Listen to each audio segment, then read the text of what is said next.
¿Qué tal? De nuevo les doy la bienvenida. Mi nombre es Elías González y vamos a continuar con estos videos de historia de la mística, particularmente cristiana, aquí en el blog Amanecer. Y vamos a pasar ahora con los tiempos modernos, o mejor dicho, el siglo XVIII y parte del siglo XIX. Quisiera ahora incluso un poquito del siglo XX, ¿no? Vamos a trabajar un poco estos tres siglos muy someramente. De hecho, vamos a seguir un poco los personajes trabajados por Hilda Graeff, así como en el resto de los videos de toda esta serie de historia de la mística, pues claro que hemos tenido que elegir, por eso elegimos el libro de Hilda Graeff, por ser un clásico de la cuestión que tiene sus límites. Con este video terminaríamos como tal el libro y vamos a rescatar a los personajes que trabaja Hilda Graeff en este último capítulo de los tiempos modernos. Repito, algunos personajes del siglo XVIII, aunque sobre todo del XIX y del XX. Y justamente subrayando que hay muchísimos más, ¿no? Que así como en la patrística, así como en la Edad Media, así como en todos los periodos históricos que hemos estado revisando, hay mucho más nombres que tendríamos que considerar. Aquí voy a recuperar los que la propia Hilda Graeff va a rescatar ella como ejemplos de esta mística de los tiempos modernos, sobre todo, repito, siglos XIX y XX. Y finalmente, en un próximo video, ¿no? Este no sería el último de la serie, en un próximo video rescataría, digamos, porque el libro de Hilda Graeff es de los 60s y ya pasaron pues más de 60 años en torno a este libro, la publicación de este libro. Entonces, pues ya podríamos hablar de una mística contemporánea, ¿no? Me atrevería a hablar en un último video de una mística contemporánea. Bien, comencemos diciendo lo siguiente. Así como en el video anterior decíamos que a partir del siglo XVII y siglo XVIII básicamente son dos siglos perdidos, por decirlo así, en la historia de la mística por distintos motivos. Mencionábamos ya la hipótesis de Michel de Certeau en cómo pues se tomó una distancia y la mística se convirtió en un sustantivo y dejó de ser un adjetivo vivido para ser más bien un objeto de estudio.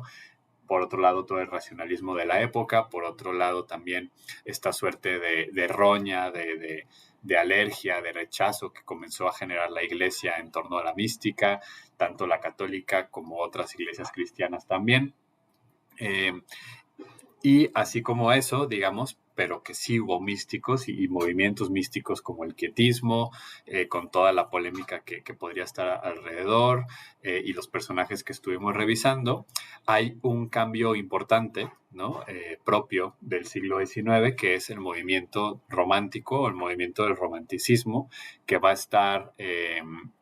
que muchos autoras van a estar influenciados por este movimiento, incluidos entre ellos por el propio, por ejemplo, Nietzsche, el propio Hegel, ¿no? Entonces, por supuesto que va a continuar la crítica a la religión, va a continuar el racionalismo moderno, pero este movimiento del romanticismo va a ser como también un inicio de una crítica y de una denuncia de que el ser humano no es pura razón, sino que está esta dimensión también más profunda que se manifiesta a través del arte, a través del amor, a través de las relaciones, a través también de la espiritualidad. Y aunque el movimiento romántico no va a ser particularmente religioso en el sentido confesional, algunos sí, otros no, o sea, no es como un movimiento propiamente religioso que pertenece a una religión, sino más bien es un movimiento cultural, crítico, filosófico de Europa del siglo XIX sobre todo, sí que va a tener como una revaloración de las tradiciones místicas, religiosas, espirituales, tanto europeas como de la humanidad en general. Va a estar muy presente, ya es cuando se comienza a recibir una influencia fuerte de Oriente, del llamado Oriente, se inventa el orientalismo y va a venir como toda esta filosofía que no es que estuviera ausente, ya lo mencionábamos incluso en algún momento, los padres de la iglesia conocían el pensamiento indio y budista, por supuesto que no eran filósofos modernos ni estudiosos modernos, sino era como que iban a aprender sánscrito antiguo y cosas, era otro mundo, ¿no? Pero ya en el siglo XIX sí que comienzan todos estos grandes investigadores de la religión, se crea la religión como un invento occidental, que es algo que ya veíamos en otros videos aquí del blog Amanecer, eh, y se revalora y se comienza a eso, a rescatar, y hay grandes ejemplos como el propio Schopenhauer, ¿no? Para quien todo el pensamiento oriental va a ser fundamental, particularmente el védico. El propio Nietzsche pues va a tener algún atisbo de conocimiento, quizás menos que Schopenhauer, pero va a aparecer. Schleiermacher, o sea, ya van a empezar a ver como todos estos personajes, y también es en el siglo XIX, y tienen aquí en el blog Amanecer un video donde comento un libro que personalmente se me hizo bastante ilustrativo y muy interesante, llamado La Revolución Religiosa, donde trabaja justamente de 1848 a 1898, ¿no? Esos 50 años, del 48 al 98 del siglo XIX.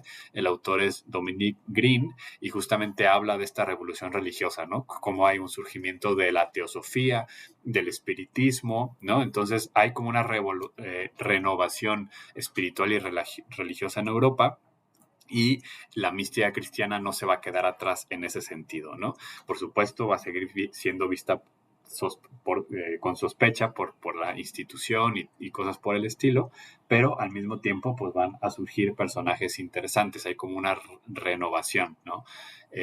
Y de ahí hasta la actualidad, ¿no? Entonces un poco, digamos, que esta hipótesis, yo de cierta manera estaría de acuerdo con Michel de Certeau, de que es difícil hablar de mística después del siglo XVII, justamente porque sí creo que hay una ruptura que le llama, ¿no? Este paso de la mística como adjetivo a la mística como sustantivo, es decir, de una experiencia y más bien un saber práctico, no pragmático, sino de vida, un saber de vida experiencial, a comenzar a sistematizar el pensamiento, a hacer como tratados sobre la historia de la mística y todo esto que comenzó a ver en el siglo XIX y XVII, XVIII y XVII, o sea, como que empieza a ver todo eso. Sin embargo, en el siglo XIX hay como un resurgimiento místico que yo sí creo que no puede ser idéntico a lo que había antes, pero eso no significa que no haya mística, ¿no? Esa es mi postura personal.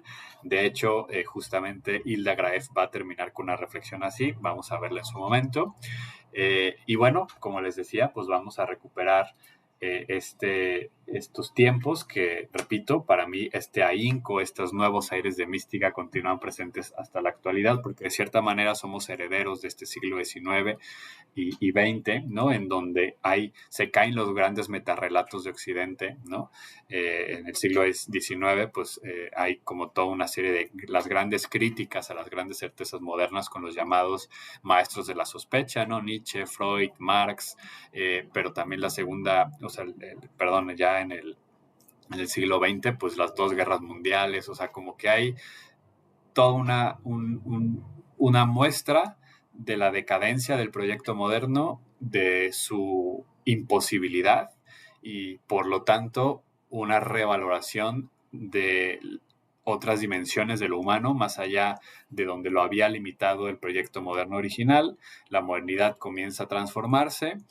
Aquí no me voy a meter a la discusión modernidad, posmodernidad y esas cosas. Simplemente mencionar que hay como un nuevo aliento también cultural, civilizatorio, y por lo tanto se quiere recuperar toda esta dimensión y comienza a resurgir la mística también con mayor visibilidad, repito, porque no es que no la haya habido, simplemente pues hay como había mayor persecución antes, mayor rechazo, y ahora podemos ver estos nuevos tiempos que, repito, creo yo que nuestra época actual, siglo XXI, tenemos mucho que voltear a ver al siglo XIX y al siglo XX todavía, porque de alguna manera estamos en la colita, o sea, como de este proceso, ¿no?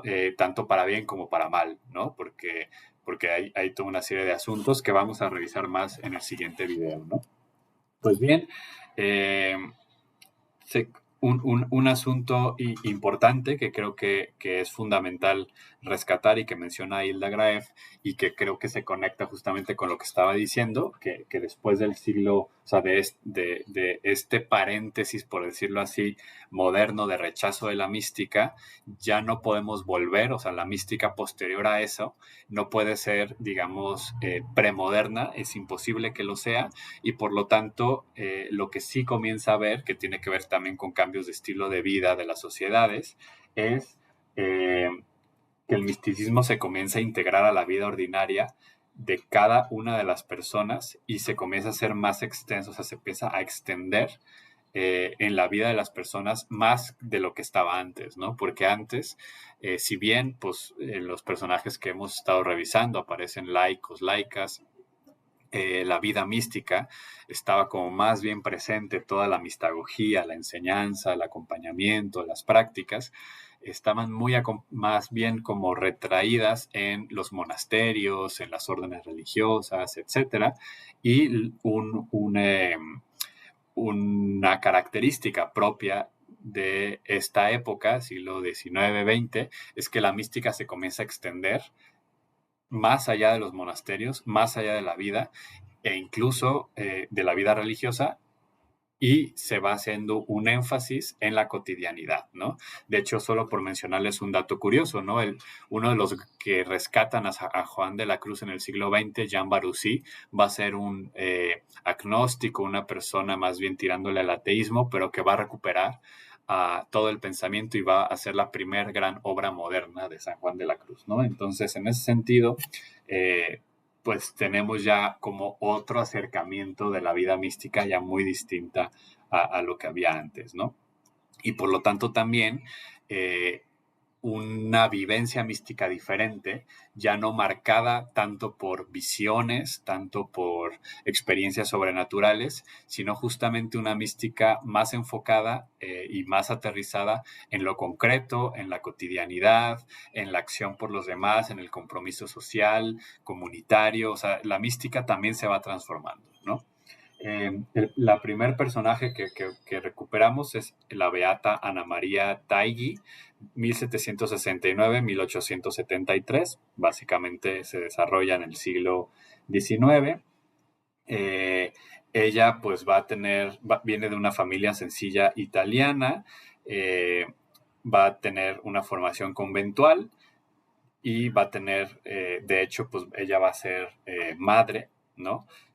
Bueno, mejor dicho, o sea, se va a casar y va a servir en un palacio y, sin embargo, digamos, ella vive una vida ordinaria de joven esposa hasta que después del nacimiento de su primer hijo se comienza a tomar muy en serio su vida religiosa y viene a experimentar su conversión a través de una visión que tiene de la Virgen, que le mencionó que tenía una vocación especial, y por eso se me hace interesante que Hilda Graeff comience con Ana María, porque justamente su vocación especial que va a recibir de la Virgen es que esta vocación consistiría en demostrar al mundo que la santidad podía alcanzarse en cualquier género de vida y sin ninguna extraordinaria austeridad corporal como la única condición de mortificar la voluntad, ¿no? Entonces ahí tenemos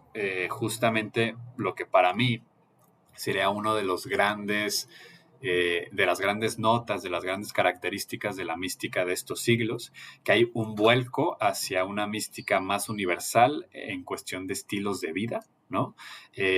Y la mística ya no se va a identificar con estilos de vida de ascetismos extremos y radicales, sino más bien de una santificación en la vida ordinaria y por lo tanto de una vida mística en la cotidianidad, en los distintos modos de vida, ¿no? Y Ana María va a ser el ejemplo de ello, que va a ser incluso madre, ¿no? De 3 hijos y 4 hijas, constantemente acosada por la pobreza, mucho trabajo, pero incluso pues va a ser, ¿cómo se llama? Consultada, ¿no? Por grandes personalidades como la madre de Napoleón, cardenales e incluso papas, ¿no?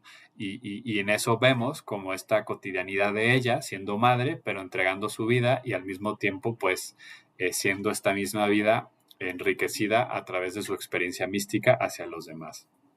Otro personaje interesante que va a recuperar Hilda Graeff es el famoso cura de Ars o Juan Bautista Vianney, 1786-1859, igual, sobre todo, pues, siglo XIX. A él se le podía llamar, dice Graeff, el místico de la confesión, porque va a dedicar buena parte de su vida, sobre todo a eso, ¿no? Al sacramento de la penitencia, a estar acompañando en la reconciliación a distintas personas. Va a tener apenas poco tiempo de la oración y su oración, sin embargo, va a ser muy potente, muy comprometida, muy entregada. Va a tener experiencias místicas de las que nunca quiso hablar. Sin embargo, fueron como estas ocurrieron muchas veces durante la Eucaristía. Y tuvo muchos sentimientos y experiencias de desolación, desolatorias, pero pues poco a poco también pudo como ir saliendo adelante a través del discernimiento, de la práctica de la oración, de la fe. Después viene en el texto de Hilda Charles de Foucault, 1858-1916, un personaje fascinante, ¿no? Que sobre todo, pues bueno, desde empezó con una carrera militar, luchó en Argelia en una insurrección que hubo a finales del siglo XIX. Él ya, como vieron, pues se acerca ya al siglo XX, muere en el siglo XX, en 1916. Después se va a ser geógrafo explorador, reconocido incluso por la Sociedad de Geografía de Francia.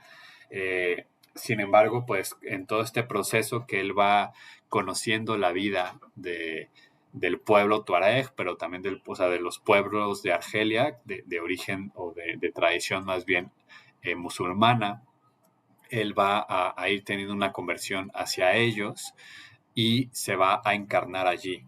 Primero se va a hacer, bueno, él sobre todo pues tenía más bien una aproximación algo pues no religiosa, ¿no? Ateo sobre todo, pero pues decide, bueno, va a tener como algunos viajes incluso a Tierra Santa, conoce un monasterio trapense donde ingresa, ¿no? Va a estar incluso en Siria, ¿no? Incluso, o sea, su propia vocación va a estar muy cercana al mundo musulmán, ¿no? Como decía, Argelia, Siria, va a estar en Palestina también ya como trapense, pero su vocación no era tanto la de, digamos, pues la de un trapense, la de una vida comunitaria como tal, encerrado en un monasterio, sino que era justamente estar entre el pueblo musulmán. Y entonces él se encarnó ya en Argelia, vivió en una pequeña cabaña durante muchos años. Bueno, algunos años estuvo por allá, ya los últimos años de su vida, acompañando personas, él queriendo estar en una intensa vida de oración, pero totalmente convocado y totalmente buscado, llamado por pueblos de todas, o sea, de muchas denominaciones, cristianos y no cristianos, musulmanes. Va a tener pues una especial, digamos, un poco su experiencia mística tiene mucho que ver con la noción del abandono. Es esta experiencia del abandono, abandonarse absolutamente.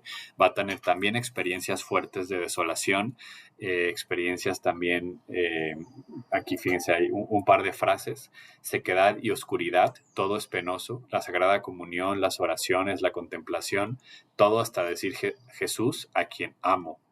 Otra frase: no siempre sentimos que amamos y este es otro gran sufrimiento.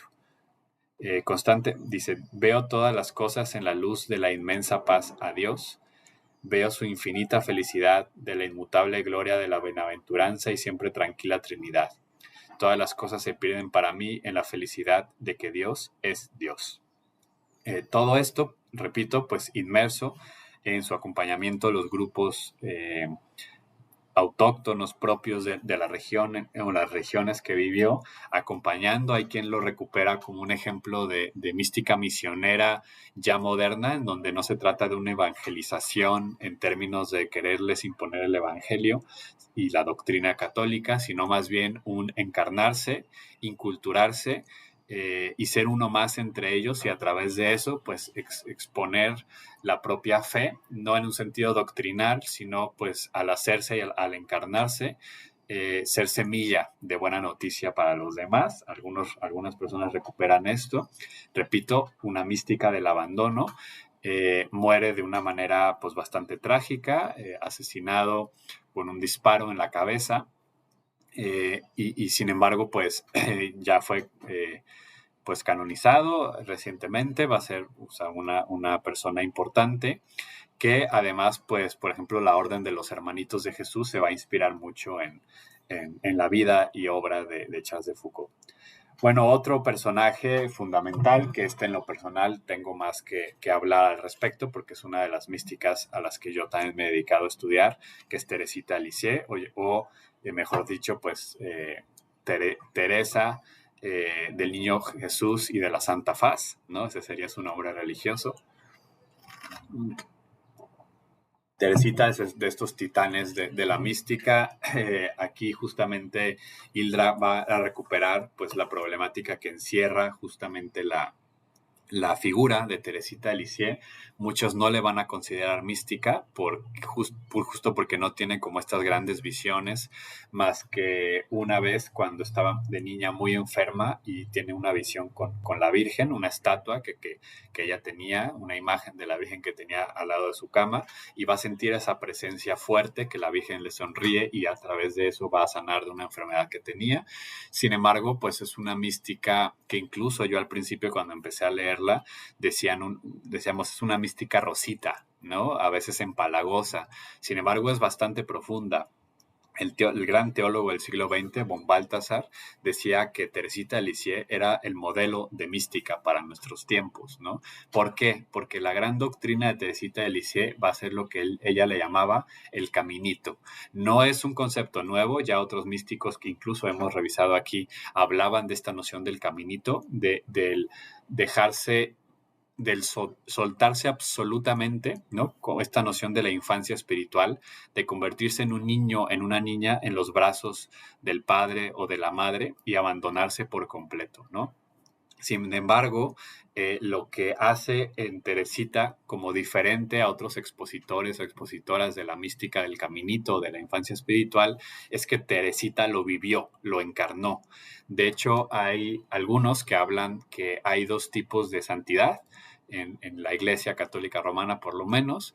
La santidad que tiene que ver con que la obra de ese místico se vuelve como el proceso, o sea, lo que deja a los demás. Pensemos, por ejemplo, no sé, toda la obra educativa que va a dejar San Marcelino Champagnat, o por ejemplo, la propia Compañía de Jesús de Ignacio de Loyola, o los ejercicios espirituales del mismo. O incluso las obras de San Juan de la Cruz, ¿no? Las obras místicas, la poesía, etcétera, ¿no? Hay otras místicas, otros místicos, otros santos, santas, en donde es su propia vida la que es su obra, ¿no? De alguna manera es su testimonio la que es el ejemplo. Por supuesto que estas cosas aplicarían a todas y a todos los místicos y místicas, santos y santos, diría yo, pero sí que es verdad que hay unos que hay más énfasis. O sea, para Teresita está claro que su vida es su mensaje, ¿no? Por eso su única obra importante, o sea, más allá de que hay algunas cartas y cosas por el estilo, es el libro Historia de un alma, que la escribe a petición de alguna de sus hermanas. Ella era la hija menor, bueno, de las menores de un matrimonio que incluso sus padres fueron santos posteriormente. Ella quería ser monja desde muy temprana edad. Recibió un permiso especial del Papa, fue hasta con el Papa para pedirle que le dejara ser monja carmelita antes de tiempo, a los 15 años más o menos. La dejaron entrar y bueno, ella muere a los 24 años de tuberculosis. Ella muere en Noche Oscura, eso es importante mencionarlo. Están los pasajes tremendos de la Noche Oscura de Teresita de Lisieux en Historia de un alma, ¿no? Incluso teniendo hermanas allí, recibió, o sea, sufrió mucho incluso a través de sus hermanas, perdón, o sea, de sus hermanas de comunidad, no solo de sus hermanas de sangre, que sí tenía hermanas de sangre dentro del Carmelo, ¿no? Era una niña bastante neurótica y con bastantes desórdenes afectivos que ella fue trabajando. De hecho, quien quisiera como trabajar o saber más de la mística de Teresita de Lisieux, además de Historia de un alma, que es un libro que no tiene pierde. También hay un libro que se llama La psicología de Teresa de Lisieux, de Luis Jorge González, carmelita mexicano, que les recomiendo realmente porque recupera justamente este esfuerzo de Teresita. De las grandes cosas que a mí me encantan de ella es esta idea que ella tiene de criticar o de decir, bueno, yo o sea, no entiendo por qué los grandes místicos, los grandes santos suben al cielo a través de escaleras súper difíciles. Pensaba en Ignacio de Loyola, Teresa de Jesús, Juan de la Cruz, y ella decía, bueno, yo quiero subir a Dios a través de un elevador, ¿no? El caminito es eso, es un caminito sencillo, este caminito de las almas simples. Ella reconocía que ella era una niña mimada, Rosita, que nunca hizo actos heroicos, que no había matado a nadie, no tuvo la conversión al estilo de San Agustín o de San Ignacio, o no fue a fundar conventos como Santa Teresa, no, etcétera, etcétera. No iba a ser, sí terminó siendo doctora de la iglesia, pero no o sea, ella en su autoconcepción de sí misma, pues no se percibía como una Catalina de Siena, etcétera, ¿no? Y sin embargo, ella quería y decía, yo quiero tener todas las vocaciones, ¿no? Quiero ser mártir, quiero ser monja, quiero ser sacerdote, quiero ser misionera. Y entonces es cuando descubre su vocación del amor, ¿no? De que su vocación es el amor, su misión es ser el corazón, ¿no? El corazón y ser el amor, ¿no? Entonces realmente es una mística fascinante. Teresita de Lisieux aquí pues simplemente pues es dejar unos atisbos para que ustedes puedan profundizar, pero creo que es uno de los grandes ejemplos yo coincido con von Balthasar, que Teresita de Lisieux, no diría que es pero sí diría que es una de los modelos místicos para nuestra era, porque está claro, digo una de porque a muchos nos queda lejana, o sea, en el sentido, pues de bueno, ella pues, se hizo religiosa, muere en un convento, sí hay cosas que no son para toda la gente. Sin embargo, lo que sí cabe subrayar es esta noción de caminito, es decir, su experiencia de no tener una vida mística de experiencias extraordinarias, rimbombantes, sino en lo cotidiano. Su ascética era sentarse derecha en la silla, no ser reactiva ante los insultos o malas caras que las otras monjas le hacían en el convento, vivir sus enfermedades con dignidad. Todo eso era su ascética, ¿no? Su preparación mistagógica y su vida de oración, ¿no? Que constantemente se distraía, aborrecía el rosario, todo eso. Pues es algo que nos queda cerca, ¿no? No estamos en estos tiempos de las grandes éxtasis místicos, sino de cómo santificamos la cotidianidad, ¿no? Y creo que Teresita lo vive.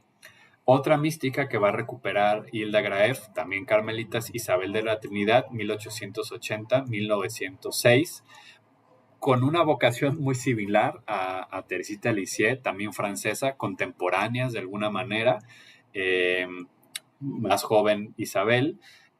Isabel muere a los 26 años, Teresita a los 24, pero digamos, pues básicamente muy parecidas las vocaciones. Isabel de la Trinidad va a tener una doctrina, profundamente trinitaria, más enfocada a la experiencia de la Trinidad, a vivir el cielo aquí en la tierra, aunque eso también es muy de Teresita. Y su vocación justamente, pues, también, digamos, enriquece esta noción de un camino que sea accesible a todas y a todos, ¿no? La mística de Isabel de la Trinidad va a desempeñar o va a favorecer la comprensión de este misterio de la Trinidad. Para Isabel la mística no es algo extraordinario, sino una fe plenamente despierta que capta la inhabitación trinitaria dentro del alma, ¿no? Esto va a ser como algo muy, muy importante. Dice Hilda Graeff que a medida que iba avanzando el siglo XIX, fueron cada vez más seglares, hombres y mujeres, los que supieron combinar sus experiencias místicas con la vida ordinaria de familia o la vida profesional. Por ejemplo, Contardo Ferrini, que fue un abogado, y que vivió, digamos, como su vocación y su profesión de abogado, pero desde allí vivió una vida mística bastante profunda, bastante rica en torno a sus experiencias y a su servicio a partir de la abogacía. Otro profesional, en este caso un banquero, Jerónimo Jagen, prusiano, 1841-1919. Él, además de tener experiencias místicas, también va a hacer un tratado sobre la vida mística que se titula tal cual La vida de la gracia mística, y él va a apelar mucho de que la vida mística no tiene que traducir, o sea, tiene que ser cotidiana y no tendría que traducirse en, o sea, él siempre, pues, desde su profesión de banquero, vistiéndose como un banquero, siendo en la calle una persona pues común y corriente como cualquier otro profesionista de la época en la Prusia del siglo XIX. Justamente su unión con Dios la vivió según su posición en la comunidad, en la sociedad, ¿no? Como un profesionista que vivía pues de lo que trabajaba, y desde allí él vive esta unión con Dios, ¿no? Dice Hilda Graeff al respecto de Jerónimo Jaegen. La actividad externa, de acuerdo con la posición de cada uno en la vida, y la conversación interior con Dios, han de progresar pacíficamente unidas, ayudándose mutuamente hasta que las dos alcancen la cumbre. Este ha de ser el signo más seguro del auténtico misticismo. Esta es una cita de Jerónimo, no de Hilda, sino del propio Jerónimo. Es decir, o sea, esta mística, si uno es profesor, profesora, madre, padre, estudiante, si uno pues tiene esta u otra profesión, según la experiencia y el mensaje místico de este autor, ahí es donde tenemos que vivir la mística, ¿no? Ahí es donde podemos vivirla también. Otra también, por essiemblo, dice otro ejemplo de que la mística es posible no solamente en las profesiones, sino también dentro de un matrimonio, es Isabel Lessier, 1866-1914, parisiense, que vive, digamos, fue una muchacha devota, dice Hilda Graeff, que vivía, pues, digamos, una fe muy desde ahí. Y justamente, bueno, para ella o sea, es como interesante este caso, porque se va a casar, ¿no? A los 21 años con Félix Lessier, quien va a ser realmente un ateo, un periodista político totalmente alejado de la fe. Cuando se casan, ella también se comienza a alejar de la fe, pero en un momento dado va a tener una reconversión, lo cual le causa como constantes discusiones con su esposo, pero el propio esposo posteriormente, o sea, ella va a comenzar una vida de entrega, de estudio, ¿no? De varios, pues sí, justamente de una vida de entrega desde la mística. Incluso pues ella va a morir y el propio esposo se va a convertir después gracias al testimonio de ella, ¿no? De Isabel. El último personaje que menciona Hilda Graeff va a ser Maximiliano Kolbe, 1894-1941.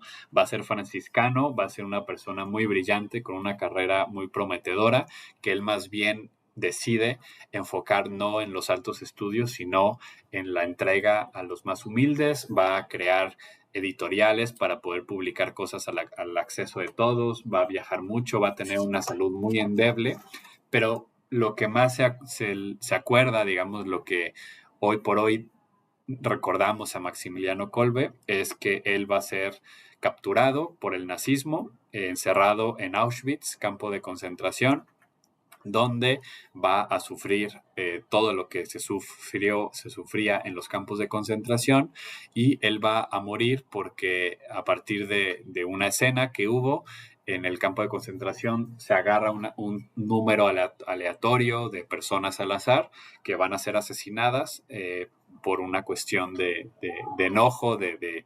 que se habían saltado una normatividad. Cualquier excusa era válida para matar a cualquiera en un campo de concentración nazi, y entonces un hombre de los que habían pues señalado que iban a ser asesinados, se quiebra, ¿no? Comienza a llorar, hablando de su familia, de sus hijos, de su esposa, y entonces Maximiliano Kolbe da un paso al frente, él ya teniendo una salud pues algo paupérrima, da un paso al frente y dice que lo maten a él, o sea, que él toma el lugar de este prisionero.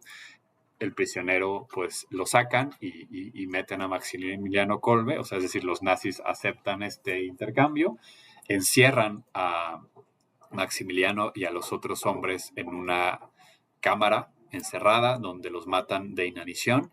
Maximiliano sobrevive a todo el resto. Tenía una salud muy paupérrima, pero su acompañamiento se dedicó a acompañar a estos hombres hasta sus últimos momentos, a todos y a cada uno de ellos. Cuando abren los nazis la cámara, se dan cuenta de que él sigue vivo, todos los demás ya habían muerto de inanición, y entonces lo tienen que matar con una inyección letal, ¿no?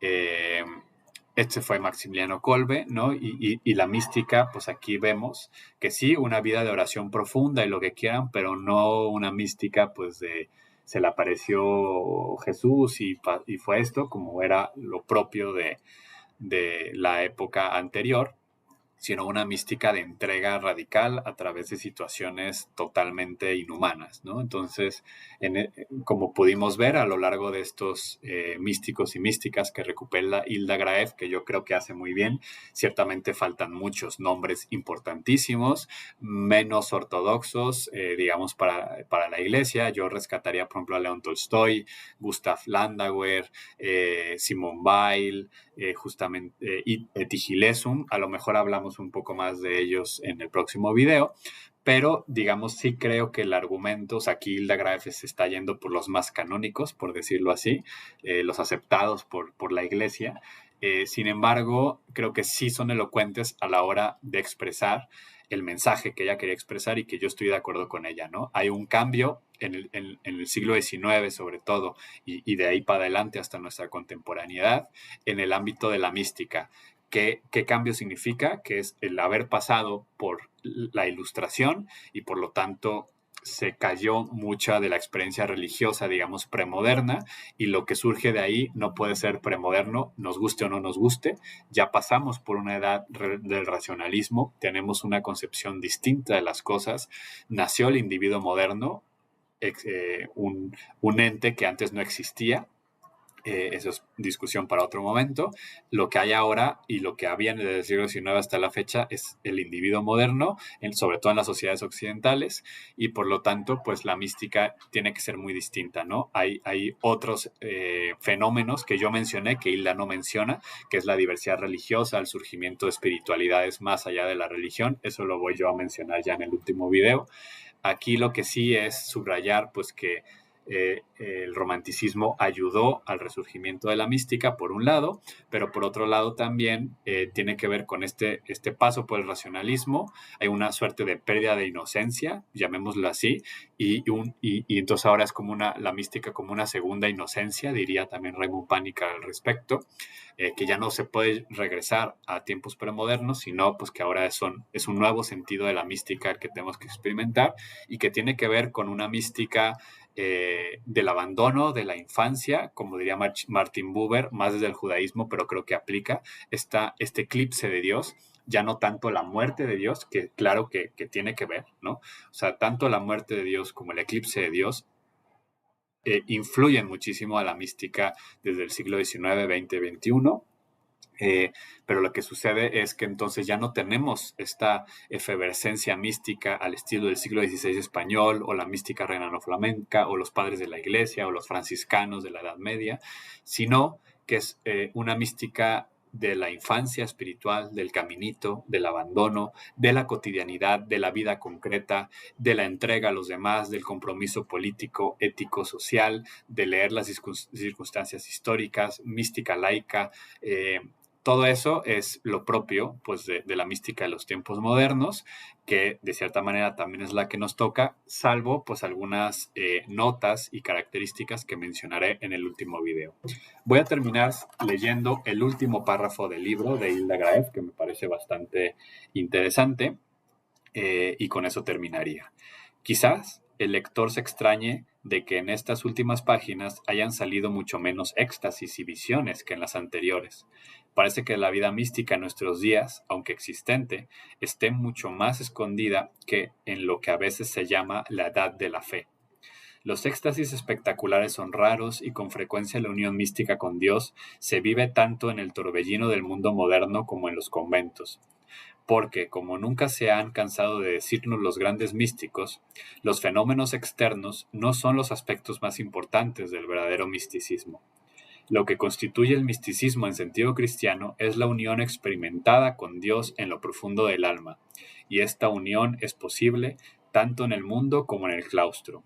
Como han visto claramente hombres como Thomas Merton, en nuestro tiempo es especialmente necesario contrarrestar el materialismo que impregna todo el mundo occidental y crear centros de energía en los que pueda recargar sus gastadas baterías espirituales, ¿no? Termina la cita. Aquí menciona a Thomas Merton, sin duda uno de los grandes místicos del siglo XX. Ella no lo trabaja porque es contemporáneo suyo, básicamente, ¿no? Entonces ella no podría haberlo abordado. En el siguiente video algo diré, pero básicamente aquí lo que quiero recuperar es eso, que es lo que ya decía, ¿no? Esta mística de los tiempos modernos ya no es como el de la edad de la fe, es distinta, ¿no? Ni mejor ni peor, es propia de nuestra época. Y eso es lo que hay que tener en cuenta, ¿no? Pero también subrayar que al final del día es mística, porque la mística no tiene que ver con estos fenómenos extraordinarios, raptos, visiones, transverberaciones, levitaciones, ni nada por el estilo, ninguno de estos fenómenos externos. La mística es la unión de Dios y el alma, la inhabitación trinitaria, por lo menos en términos cristianos, y eso es lo que hace a alguien vivir vida mística en proceso, ¿no? Porque no es algo que acontece de una vez por todas, sino que es una maduración también de esta experiencia. Hasta aquí dejaría este video. Vamos a terminar el siguiente, repito, con una mística de la contemporaneidad o mística contemporánea. Mi nombre es Elías González. Espero hayan disfrutado este video de historia de la mística. Les invito a que dejen sus comentarios, sugerencias, opiniones, preguntas, así como se suscriban a nuestro canal y comparten nuestro material. Espero que se encuentren bien y nos vemos en la próxima. Hasta pronto.